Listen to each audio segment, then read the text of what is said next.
চেয়ারম্যানের যে দেশ গড়ার পরিকল্পনা নিয়ে আমাদের মাঝে প্রার্থীদের বলেছেন যে প্রত্যেকটি এলাকায় দেশ গড়ার কাজে কিভাবে আমরা নিয়োজিত থাকব, সেই কাজগুলি করার জন্য যদি আমরা আল্লাহর রহমতে নির্বাচিত হই সেই কাজগুলি করব। এবং আমার সঙ্গে যারা আজকে উপস্থিত হয়ে এই স্ক্রুটিনিতে অংশ নিলেন, আমাদের দেওয়ানগঞ্জ বকশীগঞ্জের সমস্ত নেতৃবৃন্দ এবং আমার প্রস্তাবক সহ আমরা সকলে উপস্থিত ছিলাম। স্ক্রুটিনি সুন্দরভাবেই জেলা প্রশাসক সাহেব করেছেন। 4টি ক্যান্ডিডেট ছিল এখানে, তার মধ্যে 3 জনের বৈধতা তিনি প্রকাশ করেছেন, ঘোষণা করেছেন। আমি মনে করি যে আমি বাংলাদেশ জাতীয় দলের প্রার্থী হিসাবে বহুদলীয় গণতন্ত্রের প্রবক্তা শহীদ রাষ্ট্রপতি জিয়াউর রহমানের আদর্শে দেশনেত্রী বেগম খালেদা জিয়া, যিনি প্রয়াত হলেন, আপনারা জানেন বিশ্বের সবচেয়ে সর্ববৃহৎ রাজস্বিক প্রস্থান তার হলো, এবং তার জন্য আমি দোয়া কামনা করে আমার নির্বাচনী কাজে আমি নামতে চাই। আমাদের যে চেয়ারম্যান জনাব তারেক রহমান, তিনি অত্যন্ত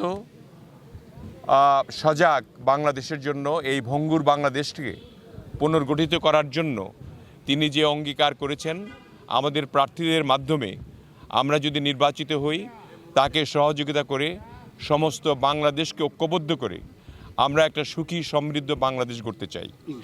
এবং আমি মনে করি আমাদের নেতৃবৃন্দ যারা রয়েছেন তারাও একই সঙ্গে একই সুর মিলিয়ে কাজ করবেন, এবং আমাদের এখানে সবার জন্য সম্মত থাকবে। আমাদের মিডিয়া থেকে আরম্ভ করে যত ধরনের আমাদের এখানে অসুবিধাগুলো ফ্যাসিস্ট আমলে ছিল, সেগুলি নিরসন করে আমরা দেশ গড়ার কাজে নিজেদেরকে নিয়োজিত করব।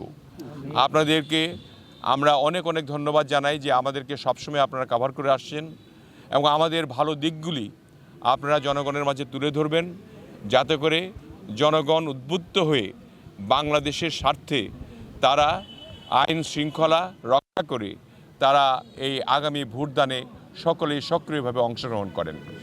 এবং আমি আমাদের নেতৃবৃন্দের কে নির্দেশ দিয়েছি তারা শৃঙ্খলা বজায় রেখে নির্বাচনের দিন পর্যন্ত আমাদের আরপিও অনুসারে নির্বাচনের যে বিধিমালা রয়েছে সেগুলি মেনে চলে আমরা নির্বাচনটি সুষ্ঠুভাবে সম্পন্ন করতে চাই।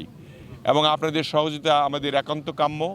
যারা মিডিয়ার ভাইরা আছেন, পত্রিকার ভাইরা আছেন, তারা আমাদেরকে সহযোগিতা করবেন, যাতে করে আমাদের কোনো ভুল ত্রুটি হলে আপনারা ধরিয়ে দিতে পারেন।